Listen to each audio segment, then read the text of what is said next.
Det er i dag en højtidsdag, hvor vi foretager afsløring af statuen, friherren og prinsessen.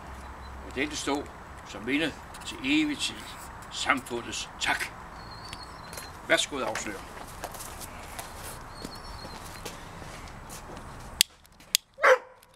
De stille, Sola. Kom nu. Jeg skal væk den her gang. Kom nu, flyve op.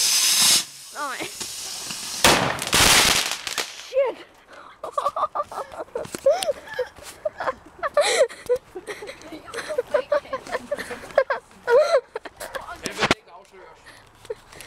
Ligesom den sidste. Den sidste, den var bare lidt større. Der stod jeg kun her. Det er der jo ikke engang. Det er jo fordi, at den så helt stram, den til den der. Ja, måske gjorde den lidt. Sådan. Den skal jo være sådan et sted, hvor den næsten ikke... Så må vi have en flaske og stille den i. Ja. Og kloden så bare lidt. Ja, vi må have en flaske. Ja.